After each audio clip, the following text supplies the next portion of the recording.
Hi, Assalamualaikum warahmatullahi wabarakatuh to Miss Akma. My name is Nur Akila binti Muhammad Tamjiz. I am ED24268. In this video, I'm going to present about my artwork, which is my first, second, and third project. So my first project is stitches. We have to did a few stitches before we go through to second project, which is we have to create a scenery. We have to create a scenery but use stitch. So I did a few stitches. First, my stitches I did is herringbone stitch and then spider stitch. So spider stitch is very, if we look at spider stitch, it looks hard to make, but actually it's very easy to make. And then whip running stitch and also scroll stitch. For whip running stitch is usually people use two different kind of color, two different color of thread to make it look different. And also scroll stitch is just a scroll, scroll, yeah. And then go through to the cross blanket stitch. The cross blanket stitch is cross thread.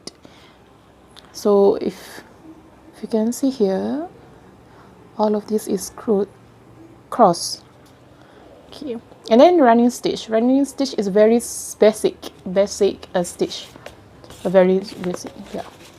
And then move to French knot and also fly stitch. For French knot, usually people make to make a flower, especially for little flower. And fly stitch seems like a snow, but it's not snow. And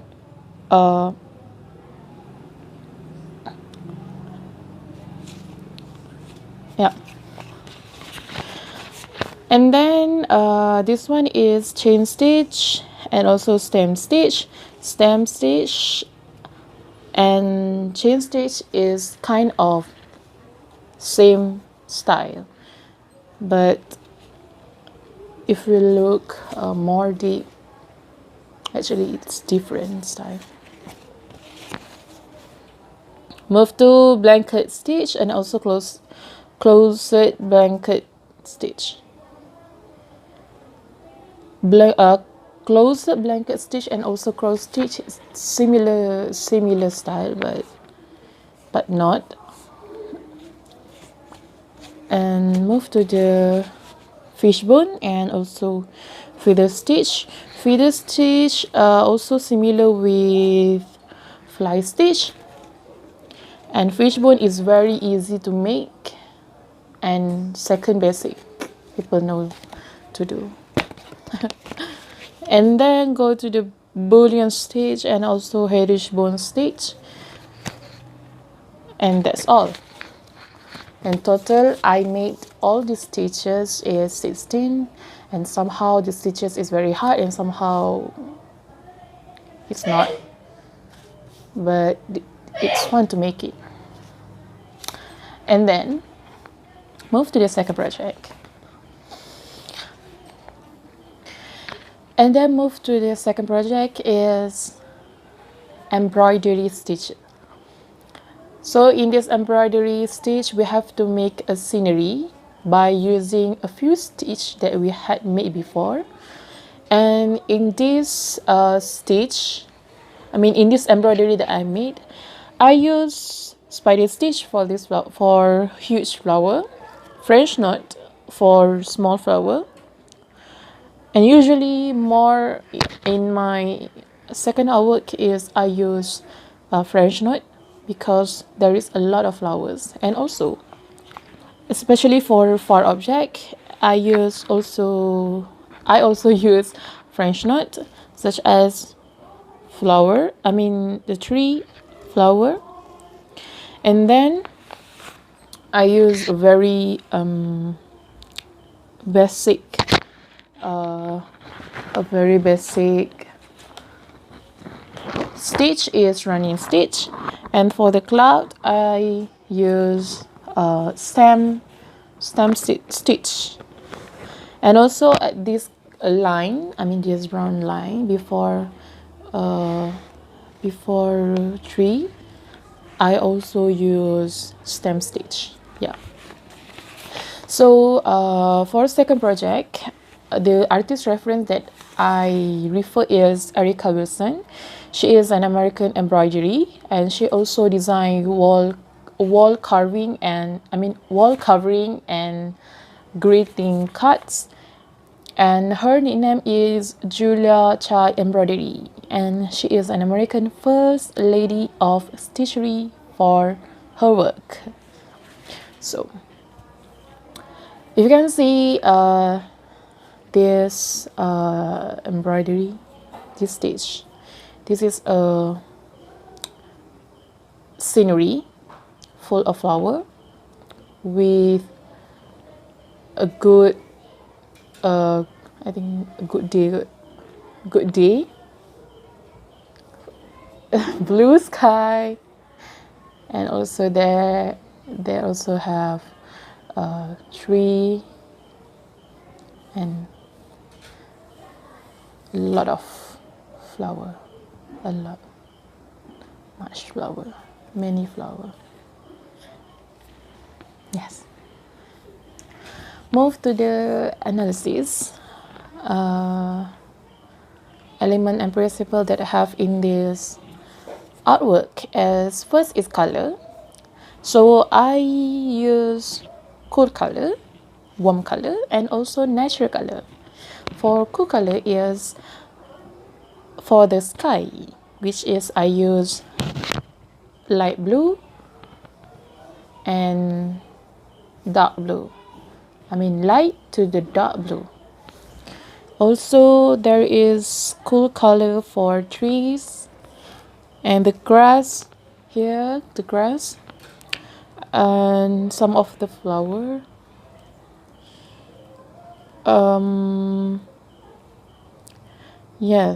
Yes, and the brown sand. Pink also, okay. And then move to the warm color, which is orange for the flower, yellow, red for the huge flower. That's all. And then cool color is white flower. I just and also a cloud. So move to the shape. So there is a lot of organic shape, flower, cloud, and everything here. And also the texture is the surface of this artwork. You can touch, you can feel it, you can, especially for the flower. I use a lot of French knot here, and also this tree, and also you can just tie a thick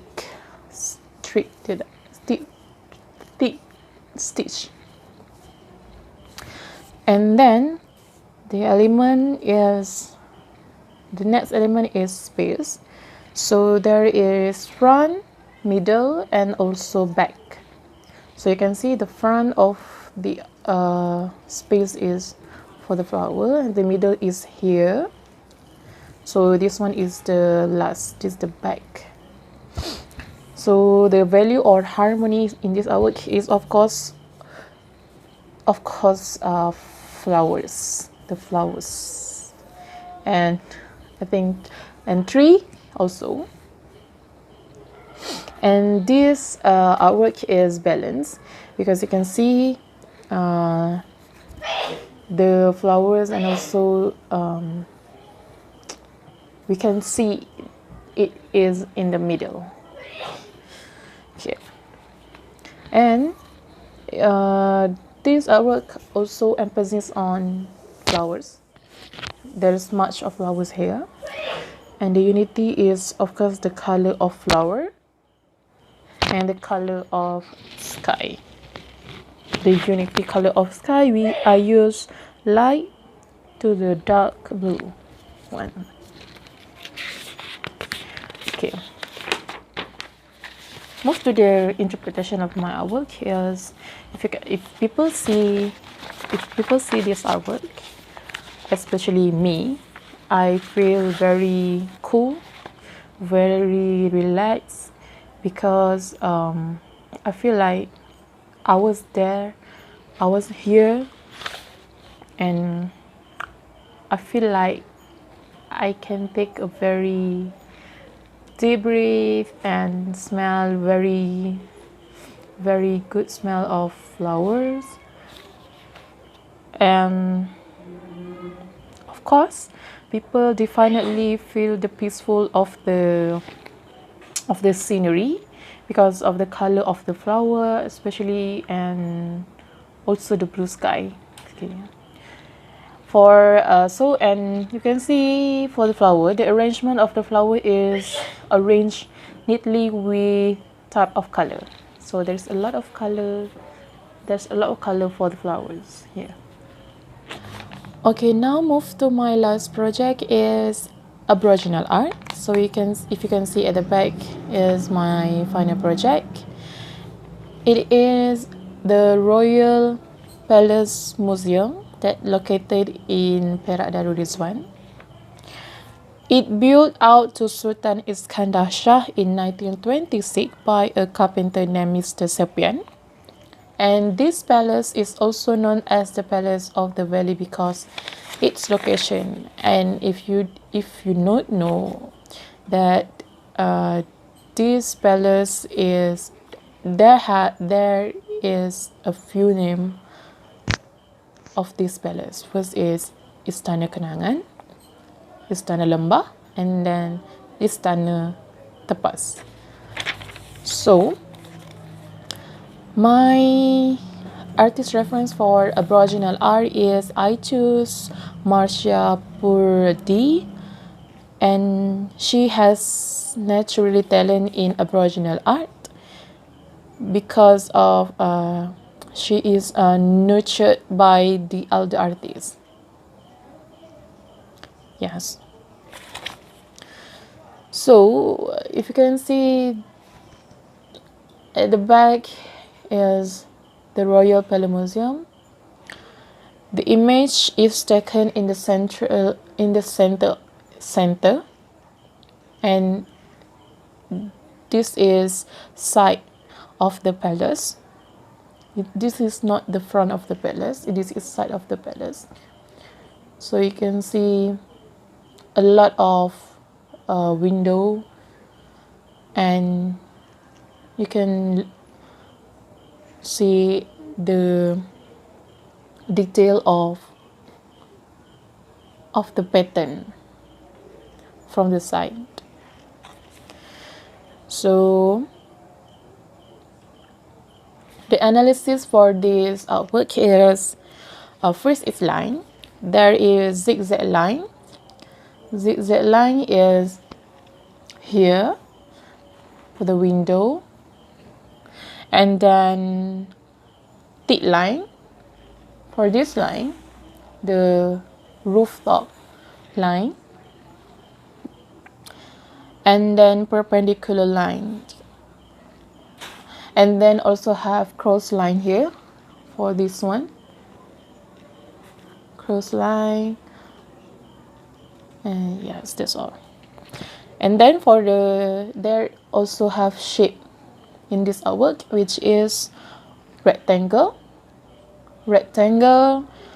triangle here for the rooftop, and then here, and also the window, and then a square, of course, for the window, and then this one inside the window, side of the window, and circle is for the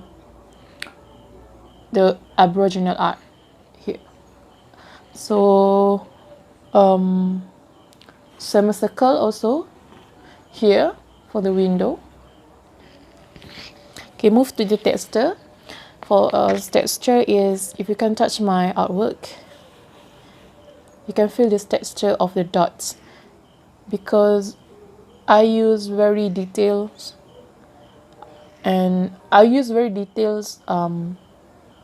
color technique, details technique to make this artwork look good and not harsh. So for color in this artwork is cool color. First is cool color for the sky.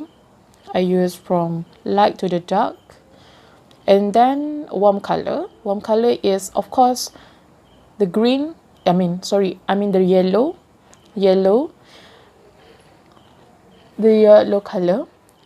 And the natural color is gray, black, and also white.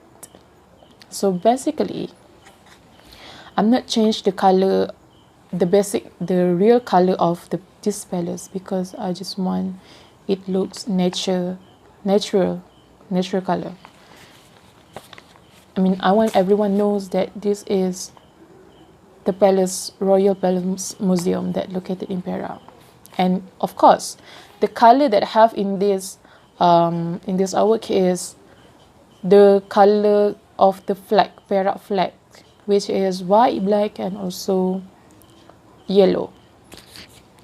So move to the next element is pattern. There is repetition of square and rectangle for the window, and rectangle for the window also here, and then semicircle for the window. Much in this work, there is a lot of geometric shape, especially for the window and this side, also for the rooftop. And then this artwork look balanced because it stayed in the middle, the rooftop in the middle, and you can see the space from the left side and the space for the right side. And then this artwork also has emphasis, the palace and the color of palace. The emphasis is the colors of the palace. The colors of the palace is a lot of yellow color here to emphasize the palace. And also the emphasis for the palace is very huge here, more huge than background. That's all. And then move to the interpretation for this artwork is Istana Kenangan or Istana Lembah or Istana Terpas is represent an imprecise traditional Malay architecture. So in this palace is they not use iron nails when it under construction before, and the castle is decorated with Malay carving to attract and use the site that is woven with pattern woven traditional. So in 1986, Istana Kenangan was turned into the Royal Museum at Kuala Kangsar under the administration of the Perak Darul Rizwan state government. On 16 November 1986, the YMM Paduka Seni Sultan of Perak Sultan Azlan Muhibbuddin Shah consisted to inaugurate the Royal Museum of Kuala Kangsar on 9 March 2009, and it was gazetted as a historical heritage site. So when people talk about Perak, most of them think about Labu Sayong, Teluk Intan, Menara Condong, and this one, this Royal Palace Museum also stayed into that, into people's mind when they are talk about Perak. And I love Perak so much, even though I'm not born in Perak, but I was stay in the Perak more than a decade, and I love the slang of Perak. I love the people here. I mean, the people that stay in Perak, because they are very funny. Their slang is very fun, and the food, of course, the food is very good. Perak. I love Perak very much, and I just want people always remember that this Royal Palace Museum is the sign of Negeri Perak, one of the sign of Negeri Perak that should be remembered by them and not forgotten. So that's all from me. Thank you very much. Bye bye.